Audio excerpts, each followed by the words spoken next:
शांति अपने दोनों बच्चों गुड्डू और गुड़िया को लेकर अपनी माँ के घर जा रही थी। गर्मियों की छुट्टियां शुरू हो गई थीं और उसके बच्चे हर साल की तरह अपनी नानी के घर जाने के लिए बहुत खुश थे। बड़ी अजीब बात है ना माँ, हर साल तो हमारी छुट्टियां होने से पहले ही नानी हमें इतने फोन करती थी कि जल्दी से आ जाओ, जल्दी से आ जाओ, लेकिन इस बार उन्होंने एक बार भी हमें फोन नहीं किया। हाँ माँ, ऐसा क्यों? क्या नानी हमसे नाराज है? अरे नहीं नहीं बच्चों, ऐसा कुछ भी नहीं है। अभी हम लोग नानी के पास जाएंगे ना, तो वो हम सबको देखकर बहुत खुश हो जाएंगी। थोड़ी देर में वो सब अपनी नानी के घर पहुंच गए। शांति ने अपने घर का दरवाजा खटखटाया, लेकिन बहुत देर तक उसकी माँ घर से बाहर नहीं आई। अरे ये क्या, माँ दरवाजा क्यों नहीं खोल रही हैं? क्या वो घर पे नहीं है? वैसे भी हमने उन्हें अपने आने के बारे में बताया नहीं था। ये देखकर गुड्डू और गुड़िया जोर जोर से दरवाजा खटखटाने लगते हैं। नहीं नहीं माँ, वो देखो ना, दरवाजा बाहर से नहीं बंद है। अगर नानी कहीं गई होती तो यहाँ ताला लगा होता। इसका मतलब कि वो अंदर ही है। थोड़ी देर में उनकी नानी बाहर आ जाती हैं। वो शांति और उसके बच्चों को देखकर खुश नहीं होती हैं। अरे माँ, मैं कब से दरवाजा खटखटा रही थी, मगर आप खोल ही नहीं रही थी। क्या हुआ? आप सो रही थी क्या? हाँ, मैं सो रही थी, लेकिन तुम लोग यहाँ ऐसे अचानक क्यों आ गए हो? अरे हम तो आपको अचानक आकर सरप्राइज देना चाहते थे। अरे नहीं, ऐसी बात नहीं है। वो मेरी तबीयत कुछ ठीक नहीं है, इसलिए। अब दरवाजे पर ही खड़ी रखोगी या अंदर आने को भी कहोगी माँ? इतना कहकर शांति और उसके बच्चे घर के अंदर आ जाते हैं।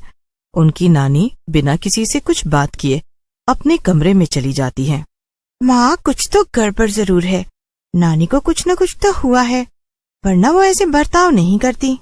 हाँ गुड़िया बेटा, अब तो मुझे भी कुछ अजीब सा लग रहा है। खैर तुम दोनों हाथ मुंह धो लो, मैं कुछ खाने को देती हूँ। शांति अपनी माँ के कमरे में जाती है और देखती है कि पूरे कमरे में बहुत गंदगी फैली हुई थी और उसकी माँ चुपचाप बिस्तर में लेटी हुई थी। ये सब क्या है माँ? आप तो कभी भी कमरे को इतना गंदा नहीं रखती थी, तो फिर ये अचानक से आपने इतनी गंदगी क्यों फैला रखी है? अरे मेरा घर है, मैं इसे जैसे चाहे रखूं, उससे तुझे क्या? ये क्या माँ, मैं इतने दिनों बाद आई हूँ और आप मुझसे ऐसे बातें कर रही हैं। देखो मेरी तबीयत कुछ ठीक नहीं है, अब तुम यहाँ से जाओ, बाद में आना। तो माँ, आपने कुछ खाना नहीं बनाया है क्या? क्यों, तूने मुझे आने से पहले बताया था क्या, जो मैं तेरे लिए 56 भोग बना के रखती? जा यहाँ से, मैंने कुछ नहीं बनाया है। शांति चुपचाप वहाँ से दुखी होकर चली जाती है। वो रसोई में जाकर अपने बच्चों के लिए कुछ खाना बनाने लगती है। न जाने माँ को क्या हो गया है, पहले तो उन्होंने कभी भी मुझसे ऐसे बात नहीं की। अगर उन्हें किसी बात की नाराजगी है तो मुझसे कहना तो चाहिए। ऐसे नाराज रहकर भला क्या मिलेगा? शांति खुद से ही बातें कर रही थी कि तभी उसे गुड्डू और गुड़िया के रोने की आवाज आती है। अरे ये क्या, ये बच्चे क्यों रो रहे हैं? इनका फिर से आपस में झगड़ा हो गया है क्या? शांति भाग के जाती है और देखती है कि गुड़िया एक तरफ गिरी पड़ी है और रो रही है, वहीं दूसरी तरफ गुड्डू को उसकी नानी ने पकड़ रखा था। माँ, ये आप क्या कर रही हैं? शांति जाकर गुड्डू को बचा लेती है। तभी उसकी माँ गुस्से में बोलती है, तूने अपने बच्चों को तमीज नहीं सिखाई है क्या? मैंने इनको साफ साफ मना किया था कि कुछ भी हो जाए ये ऊपर मेरे कमरे में ना आए, लेकिन इन्होंने मेरी बात नहीं मानी। अरे माँ, तो वो तो बच्चे ही है ना, उनसे गलती हो गई, आप उन्हें ऐसे मार क्यों रही हैं? लेकिन मुझसे जबान मत लड़ा, ये मेरा घर है और जो मैं कहूंगी वो ही सबको मानना होगा। इसलिए अब अगर किसी ने भी मेरा कहा नहीं माना तो उसकी खैर नहीं। इतना कहकर शांति की माँ गुस्से में वापस अपने कमरे में चली गई। शांति और उसके बच्चे ये सब देखकर बहुत परेशान थे। माँ, मुझे यहाँ नहीं रहना है, चलो हम वापस अपने घर चलते हैं। हाँ माँ, यहाँ से चलो। नहीं बच्चों, ऐसे नहीं बोलते। नानी माँ तुम दोनों से बहुत प्यार करती है ना, तो क्या वो तुम पे थोड़ा सा गुस्सा भी नहीं कर सकती? नहीं माँ, वो हमारी नानी माँ। ये तुम क्या कह रहे हो गुड्डू? गुड्डू की बात सुनकर शांति दंग रह जाती है। बेटा, मुझे भी कुछ समझ नहीं आ रहा कि तुम ये क्या कह रहे हो, जरा ठीक से तो समझाओ। माँ, मैं और गुड़िया खेल रहे थे और खेलते खेलते हमारी बॉल नानी के कमरे में चली गई थी। जब हम उसे लेने गए तो हमने देखा कि नानी के कमरे में एकदम अंधेरा था। फिर गुड़िया ने कमरे की लाइट जला दी और नानी वहाँ नहीं थी। क्या? तो फिर कहाँ थी? माँ, नानी की जगह कमरे में एक डरावनी सी चुड़ैल थी और वो छत की दीवार पर उल्टी लटक रही थी। क्या? हाँ माँ, और फिर हम दोनों वहाँ से चिल्लाकर भागे, लेकिन तभी कमरे से नानी बाहर आ गई और वो हमें मारने लगी। माँ, हमें पूरा यकीन है कि वो हमारी नानी नहीं है। बच्चों, अगर तुम दोनों सच कह रहे हो तो तुम्हें यहाँ नहीं रुकना चाहिए। यहीं पास में तुम्हारी बरखा आंटी का घर है ना, मैं तुम दोनों को वहाँ छोड़ाती हूँ। फिर मैं बरखा आंटी के साथ यहाँ आकर देखूंगी कि आखिर मामला क्या है। ठीक है माँ, लेकिन आप भी अपना ध्यान रखना। बरखा शांति के बचपन की दोस्त थी और वो उसके घर के पास में ही रहती थी। शांति बच्चों को बरखा के घर लेकर जाती है और उसे सब बता देती है। क्या बात कर रही हो शांति? अगर तुम्हारी माँ के अंदर सचमुच में कोई चुड़ैल घुस गई होगी तो हम क्या करेंगे? मुझे तो कुछ भी समझ नहीं आ रहा बरखा। अब मैं क्या करूं? कैसे बचाऊं माँ को? हमें जल्दी ही कुछ करना होगा, वरना वो चुड़ैल उन्हें छोड़ेगी नहीं। तभी बरखा का पति शांति से कहता है, शांति, वैसे मेरे हिसाब से हमें तुम्हारी माँ पर कुछ समय नजर रखनी चाहिए। शायद इससे हमें पता चल जाए कि वो चुड़ैल तुम्हारी माँ से क्या चाहती है। ऐसे हम वहाँ सीधे जाएंगे तो चुड़ैल हमें देख लेगी और हमें पता भी नहीं चल पाएगा कि वो क्या चाहती है।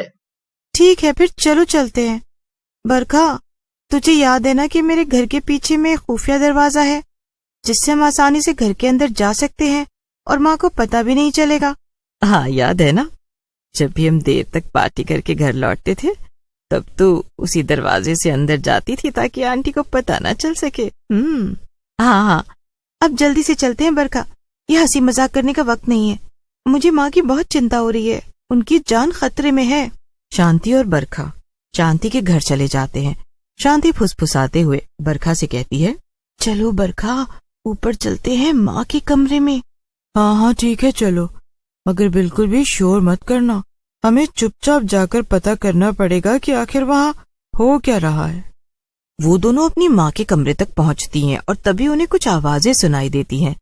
एक आवाज काफी डरावनी थी और दूसरी आवाज शांति की माँ की थी। तुम्हें तो मेरा शरीर चाहिए था ना, तो ले लो, मगर तुम मेरे बच्चों को नहीं मार सकती। तुम बार बार उन्हें क्यों नुकसान पहुँचा रही हो? आखिर ये करके तुम्हें क्या मिल रहा है? नहीं, अब तो मैं उन्हें भी मारूंगी। वैसे भी एक बार मुझे तेरा शरीर मिल जाए फिर मैं बहुत ज्यादा ताकतवर हो जाऊंगी। बस आज रात तक का इंतजार है। आज रात को ही मेरी मौत हुई थी। अगर आज रात को ठीक उसी समय मैं तुझे मार दूं और तेरा शरीर ले लूं, फिर मुझसे ज्यादा ताकतवर और कोई चुड़ैल नहीं होगी। जैसे ही शांति ये सुनती है, वो दरवाजा खोलकर अंदर पहुंच जाती है और अपनी माँ को रोक लेती है।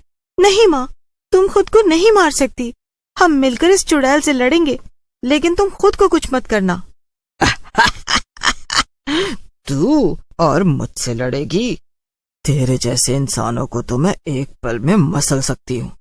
चुड़ैल शांति को हवा में उड़ा देती है, लेकिन तभी पीछे से बरखा का पति आ जाता है। उसके हाथ में एक बड़ा सा डंडा था। वो उस डंडे के सहारे चुड़ैल को जोर जोर से मारने लगता है। थोड़ी ही देर में बरखा का पति चुड़ैल को इतना मारता है कि वो वहां से भाग जाती है। ऐसा करने से शांति और उसकी माँ उस चुड़ैल के चंगुल से आजाद हो जाती हैं। बरखा, अगर तुम और तुम्हारे पति आज नहीं होते तो आखिर मेरी माँ का क्या होता? मैं शायद उन्हें हमेशा हमेशा के लिए खो देती। और तो और ये चुड़ैल मुझे और मेरे बच्चों को भी मारना चाहती थी। तुम्हारा बहुत बहुत धन्यवाद बरखा। और सब कुछ पहले जैसा हो जाता है। गुड्डू और गुड़िया भी अपनी नानी से फिर से मिलकर बहुत खुश थे।